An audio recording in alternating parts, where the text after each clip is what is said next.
Breaking down the time audit. Hey legends, James Russell here from Tradie VA. Every week on the Time Rich Tradie, we find out what it takes to build a trade empire, get you off those tools and not spend 80 hours a week doing it. If you like what you hear, subscribe to get more juice.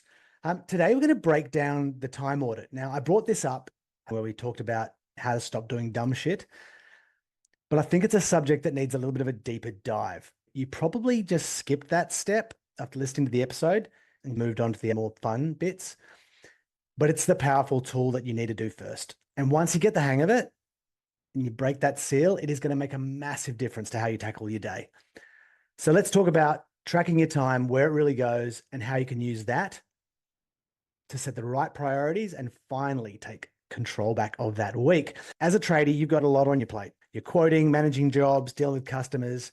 You're trying to run a business, family at home, finances. And what happens? You feel like you're doing a million things, but at the end of the week, you're asking yourself, where did all that time go? And you keep using that term, busy. What does that even mean? That's where the time audit comes in. If you're going to get a handle on where each minute is spent, and I mean really, you'll start to see patterns, and that's the key. You'll see what's dragging you down. It's the thing that's going to drive you to move forward and make changes. Because until you can see it and feel it on paper, you're not going to change. You're just wasting your time every week. Here's how you do it. For 1 week, write down everything you do the whole day, not business hours, the whole day, from the moment you wake up to the moment you go to bed.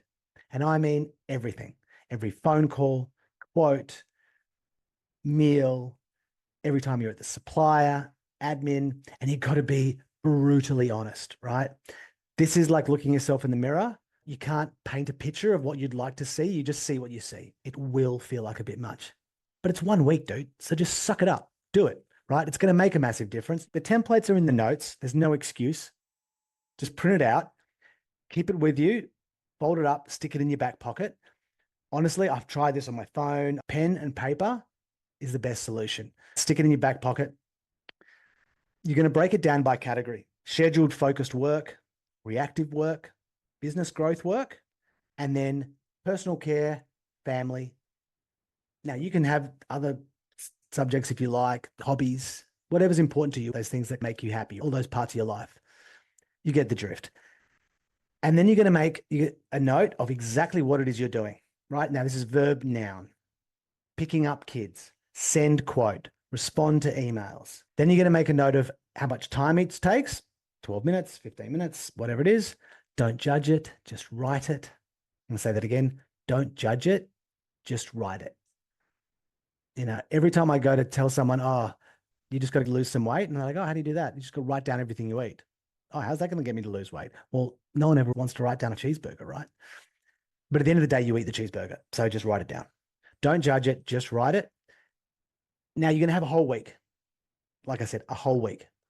From morning to night, you're going to fill it out every time you do something. You're going to keep it with you. This is not something you try to fill out daily. You got your week logged. Now you can start analyzing. First thing is your work tasks. You're going to highlight these, use 3 highlighters, split that up into 3 main categories: high, medium, and low impact tasks. High impact. These are the ones that make your business better tomorrow. High impact tasks need to be creating leverage, putting like a new creative ad together, doing networking. It's something that's going to pay dividends in the future. These aren't working in the business. These aren't just delivering on the value that you are already doing, right? That's medium impact. Keeping the lights on, it's converting jobs, it's pushing the business forward for your clients, it's directly delivering your client value, right? Then there's low impact tasks: admin, invoice chasing, replying to emails. These things by themselves do not add any value to the customer journey. Chasing an invoice doesn't add any value, right? Sending the invoice doesn't. The value has already been done. So you got 3: high, medium, low. Now I want you to look at those, and then you're going to take your personal care, your family time, you put them next to each other. And you're going to ask the question, how are those hours you're spending on medium and low impact tasks affecting the quality and quantity of your personal care, your family, and your high impact time?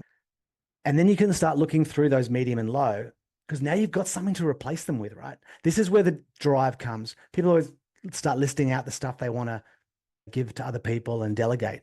But what they haven't actually viscerally felt is, what is this costing me? But this will, you'll see it straight away. So you're going to start identifying these low impact and medium impact tasks, and you're going to start handing them off. You don't have to do it yourself, right? Now, shameless plug, VA can take over a lot of that grunt work, but you may already have these people, you just haven't let go yet. So that's where you're going to start identifying, and you can start making a response to do something next week. Again, that will make tomorrow better than today when it comes to your time audit. What is your list of actions, your list of responses? Now, it sounds like there's a few things that can kind of stuff up here. So I'm going to give you a few tips. The secret sauce. You're going to have a clear picture. I'm a big fan of the 80-20 rule. 80% of your results come from 20% of your work. So figure out what that 20% is generating the best results for you. Have that next to you when you're doing any of this stuff. So you've got that list of things to do with every bit of time you claim back, and what's that impact's going to have in your life, right? If you've got that in front of you and you think, I could be doing admin, or I could be doing this, which will drive my business forward, it'll drive you to let go. If you focused on those few things, did them first, where would you be? Where would your business be, your profit, your bigger jobs, your new customers? Now, the first time you're going to do this, it's going to be eye-opening, but it's not a one and done thing. Every quarter, I would say initially, at least for the first year, you want to do it every quarter as you start to make these changes. And then at least once a year after it, you're going to look at your patterns and see where you're slipping back into those time-wasting habits. But there's a few secret hacks, and you want to write these ones down. Unless you're driving, then don't write them down. The first one is find a buddy. It's easier to do together, right? Find a buddy, set a weekly check-in or a daily check-in where you're going to hold each other accountable to fill this out. Your brain, your body doesn't want to do this. It doesn't want to know where it's wasting its time. It wants to stick its head in the sand and will do anything to avoid doing this job.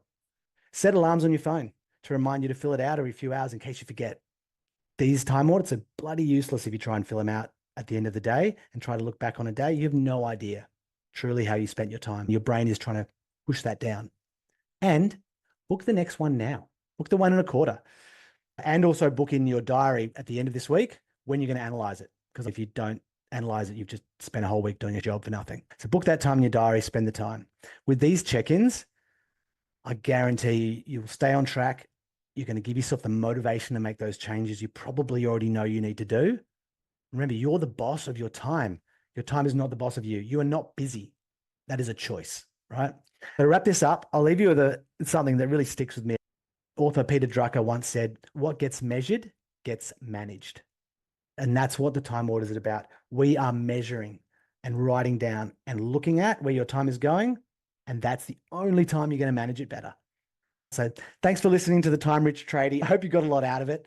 If you know someone who is using the word busy too much, let them know, share it with your mates, leave a review. Remember, systemize it, optimize it, delegate it, and that's how you're going to scale it. Catch you next time.